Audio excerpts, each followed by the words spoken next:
Oi pessoal, tudo bem com vocês? A gente vai ler Êxodo capítulo 14. Capítulo 13 a gente viu a consagração dos primogênitos a Deus. A gente viu um Deus carinhoso, um Deus zeloso, cuidadoso, guiando os seus filhos em uma coluna de fogo à noite e uma coluna de nuvem de dia. Aqui em Êxodo 14 a gente vai ver um dos maiores milagres. A gente vai ver a abertura do Mar Vermelho, né, para o povo passar. A gente vai ver que eles passaram a seco dentre o mar. E a gente vai ver que o Senhor assim os livrou de uma vez por toda dos egípcios, que a gente vai ver que eles voltaram a perseguir o povo de Israel. E a gente vai conseguir ver claramente aqui um Deus poderoso e a incapacidade do homem de tentar enfrentá-lo. Vamos começar com a leitura. Disse o Senhor a Moisés: Fala aos filhos de Israel que retrocedam e se acampanhem de fronte de Pi-Airote entre Migdol e o mar, diante de Baal-Zefon, em frente dele vos acampareis junto ao mar. Então a gente vê aqui, na verdade, antes de explicar esse versículo, eu queria fazer um comentário com vocês que eu estava pesquisando a rota do Êxodo, né? Não tem assim uma rota que o pessoal acha que fala que é certa, né? Tem vários estudiosos, historiadores que eles estudam, tem uma rota que, se você saindo do Egito, tem a península do Sinai, que é banhada pelos dois golfos, né, dois braços do Mar Vermelho, que é o Golfo de Acaba e o Golfo de Suez. E depois dessa península você já começa a entrar aqui na Arábia Saudita, depois tem Israel, tá, onde era a terra dos filisteus banhada pelo Mar Mediterrâneo. E tem gente que fala que os israelitas desceram a península do Sinai, atravessaram, né, o Golfo de Acaba, que desceram a península do Sinai, e o Monte Sinai é nessa península. Mas tem um novo estudo que fala que eles não desceram a península do Sinai, eles fizeram mais ou menos assim, passaram pelo Golfo de Suez, né, que é um dos braços do Mar Vermelho, e foram para a... E o Monte Sinai fica na Arábia Saudita, que era onde era a terra de Midian, que a gente viu que Moisés estava na terra de Midian quando Deus apareceu para ele numa sarça de fogo. Então tem essas duas questões aí. Depois, se vocês quiserem pesquisar um pouquinho mais a fundo sobre a rota do Êxodo, é bem legal, tá bom? Então aqui a gente vê que Deus ele fala para o povo retroceder, para eles voltarem, né? Uma atitude que para os olhos humanos, né, parecia meio louca, né? Meio que eles estavam perdidos nesse caminho que eles estavam fazendo. Então, Faraó dirá dos filhos de Israel: estão desorientados na terra, o deserto os encerrou, eles estão perdidos. Então aqui a gente vai ver que Deus ele tinha uma estratégia para demonstrar o seu poder e destruir totalmente os inimigos de Israel, né? E também fortalecer a fé do seu povo. Então toda essa situação, né, eles já estavam indo, né, à terra de Canaã, só que o Senhor fala para eles voltarem, né, para ele demonstrar o seu poder para Faraó, né, e também fortalecer a fé do seu povo. Então era uma isca que o Senhor estava mandando para Faraó, né, para ele pescar. Endurecerei o coração de Faraó para que os persiga, e serei glorificado em Faraó e em todo o seu exército, e saberão os egípcios que sou o Senhor. Eles assim o fizeram. Então, toda essa estratégia de Deus era realmente para se revelar aos egípcios de que ele é o Senhor. Apesar dele ter destruído as pragas do Egito, terem ido diretamente confrontando todas as divindades do Egito, ele queria ainda mostrar mais, se revelar ainda mais que ele era o único Deus vivo, né, que existia. Sendo, pois, anunciado ao rei do Egito que o povo fugia, mudou-se o coração de Faraó e dos seus oficiais contra o povo, e disseram: que é isto que fizemos, permitindo que Israel nos deixasse de servir? Então aqui a gente vê que Faraó, ele se lembrou da mão de obra que ele havia perdido, né? E assim o seu coração foi endurecido mais uma vez, e ele caiu na armadura de Deus, né? A gente vê que o Faraó, ele se esqueceu muito rápido, né, do poder de Deus, do poder do seu julgamento com as pragas do Egito, né? Mesmo o Egito estando destruído, arrasado depois das pragas, mais uma vez a gente vê que o Faraó soberbo, né, arrogante, indo atrás de novo do povo de Deus. E a gente vê, né, que na verdade tudo acontece por um propósito, né? Deus estava atrás de tudo para que realmente o seu nome possa ser glorificado. E aprontou o faraó o seu carro e tomou consigo o seu povo e tomou também 600 carros escolhidos e todos os carros do Egito com capitães sobre todos eles. Porque o Senhor endureceu o coração de Faraó, rei do Egito, para que perseguisse os filhos de Israel. Porém, os filhos de Israel saíram afoitamente. Perseguiram-nos os egípcios, todos os cavalos e carros de Faraó, e os seus cavalarianos, e o seu exército, e os alcançaram acampados junto ao mar, perto de Piairote, defronte de Baal-Zefon. Então a gente vê aqui com o povo, né? A gente viu que eles saíram em 600 mil famílias, né? Homens de guerra. Então era mais ou menos 2 milhões de pessoas. Então a gente vê esses 2 milhões de pessoas de frente a um exército treinado de Faraó com muitos carros, né? Um exército poderoso, né? Naquela época o Egito era uma potência na época.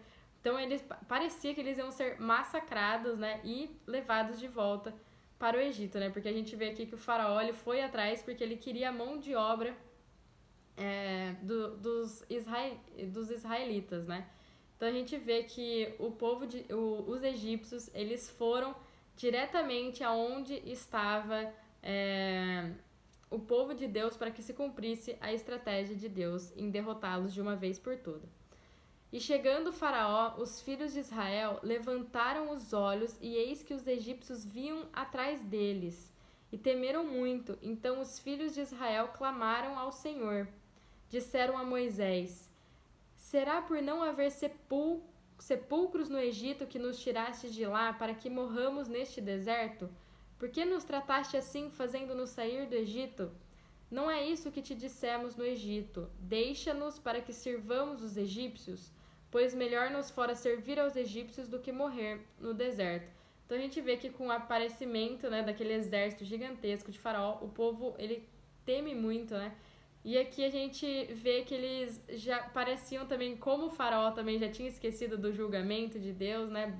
Da destruição que Deus havia causado lá no Egito. A gente vê aqui que os israelitas também, aparentemente, eles já estavam esquecendo dos milagres e das maravilhas que Deus tinha dado para ele, né? Que Deus tinha mostrado, se revelado neles, né? Das promessas que Deus havia feito.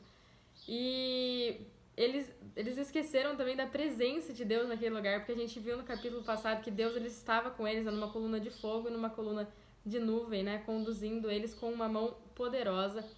E aqui a gente vê que eles até foram um pouco sarcásticos, porque lá no Egito a gente sabe que as próprias pirâmides, né, eram sepulcros, então havia muito lá, né, um lugar para onde se enterrar.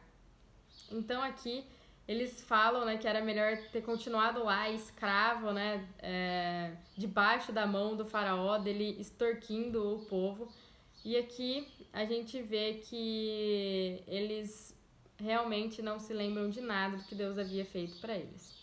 Moisés, porém, respondeu ao povo: não temais, aquietai-vos e vede o livramento do Senhor que hoje vos fará. Porque os egípcios que hoje vedes, nunca mais os tornareis a ver. O Senhor pelejará por vós e vós vos calareis, né? Para vocês ficarem tranquilos. Então, olha a declaração de Moisés, né? Como quem diz, né? O Senhor, esta guerra é do Senhor.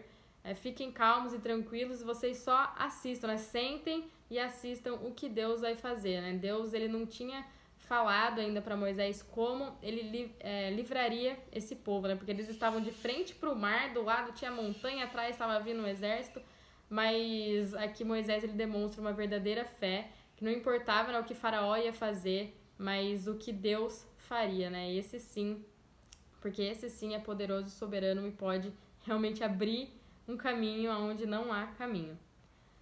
Disse o Senhor a Moisés: por que clamas a mim? Dize aos filhos de Israel que marchem, e tu levanta o teu bordão, estende a mão sobre o mar e divide-o, para que os filhos de Israel passem pelo meio do mar em seco. E eis que endurecerei o coração dos egípcios para que vos sigam e entrem nele.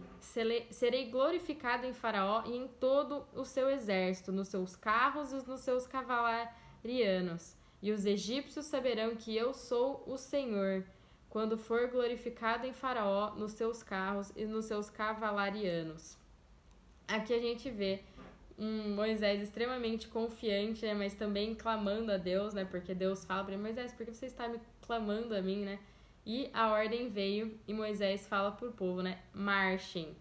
Então a gente vê, né, que milagre maravilhoso, né, Deus abrindo um caminho onde não tinha caminho.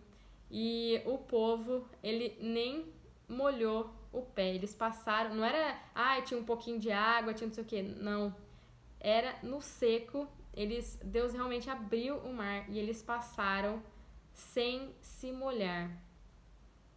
Então o anjo de Deus, que ia diante do exército de Israel, se retirou e passou para trás deles. Também a coluna de nuvem se retirou diante deles e se pôs atrás deles. E ia entre o campo dos egípcios e o campo de Israel.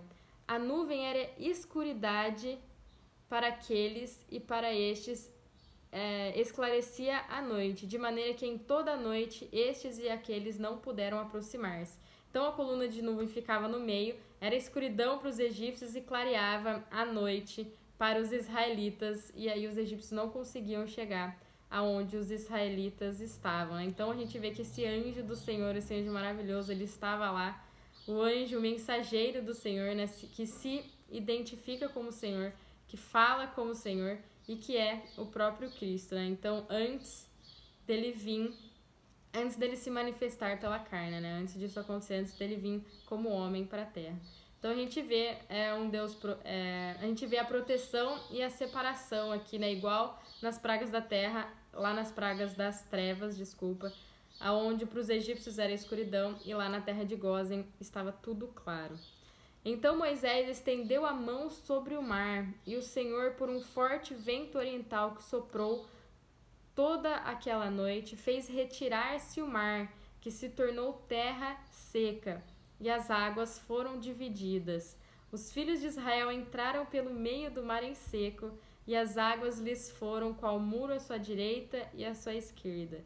Então a gente vê que realmente abriu uma avenida, né? O que estava parecendo uma rua sem saída se tornou a estrada principal. Então, gente, nada é difícil para o Senhor, né? Alguns tentam falar que foi alguma coisa, algum evento natural, né? Que, porque teve um vento ou qualquer coisa assim, mas aqui a gente consegue ver claramente que é Deus usando a natureza em seu favor, né? Porque se é um fenômeno da natureza, um fenômeno natural isso, então a gente pode estar pra praia, estar no mar, estar num lago, sei lá, e de repente abrir uma avenida, né? Como se fosse uma coisa normal, né? Mas não é isso que acontece. Então a gente vê que é claramente um milagre de Deus para o seu povo se livrar de uma vez por toda dos egípcios e para que o seu nome seja glorificado. Os egípcios que os perseguiam entraram atrás deles, né? Como o Senhor havia dito. Todos os cavalos de Faraó, os seus carros e os seus cavalarianos até ao meio do mar. Na vigília da manhã, o Senhor, na coluna de fogo e de nuvem, viu o acampamento dos egípcios e alvorotou o acampamento dos egípcios. Emperrou-lhe as rodas dos carros e fê-los andar dificultosamente. Então disseram aos egípcios: fujamos da presença de Israel, porque o Senhor peleja por eles contra os egípcios. O Senhor luta por eles contra os egípcios. Então, sobre as trevas, os egípcios não sabiam onde eles estavam meio perdidos, confusos lá.